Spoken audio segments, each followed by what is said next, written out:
بسم الله الرحمن الرحیم. یک تن از معلمان مکتب بی هوا می باشم. اداره مکتب ما همیشه در خدمت شاگردان و معلمین می باشه و همیشه امکانات بر ما مهیا می سازه که تا ما شاگردان خود به شکل درست درس بدهیم. مثلا ما بسیار زیاد ماشاءالله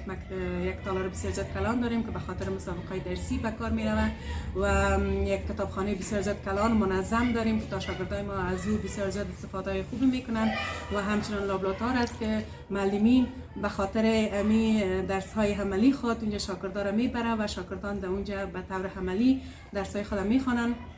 و میبینن و همچنان کامپیوتر هاست در خدمت شاگردان که شاگردان عملی درس های خود اجرا میکنن و بعضی از استادان در سن مکتب هم شاگردان را درس میتن تا عملی درباره بعضی چیزا مثلا نباتات بدانن یا انرژی آب و هوا بفهمن، به خاطر زیاد استفاده میکنن و همچنان وقتی که ما میخوایم درس بدیم شاگردان را پیش از پیش یک پلان می داشته باشیم و این پلان خود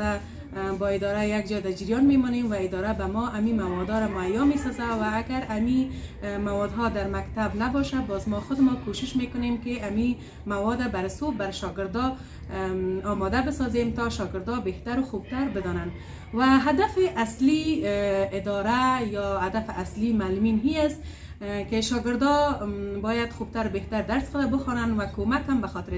خاطر رضای الله میکنن و به خاطر پیشرفت ترقی وطن خود میکنیم. اگر ما معلمین کوشش نهایی خود با شاگردان نکنیم چه قسم یک شاگرد در یک جای میرسه؟ این میز که معلمین تا حد آخر کوشش میکنن که شاگردان در یک جای برسن و آینده درخشان داشته باشن. وقتی که شاگردان ما آینده درخشان داشت بهتر و خوبتر معلوم است که افغانستان هم پیشرفت و ترقی میکنن. پس ما با هم یک جا دست به دست هم بدهیم تا که وطن ما آباد شود. اینا آینده ساز افغانستان هستن و اگر ما غفلت کنیم به این کار همیشه پسمان میمانیم و به خاطر از او باید همیشه کوشش داشته باشیم تا که وطن ما هم ترقی و پیشرفت مثل ممالک دیگر بکنن.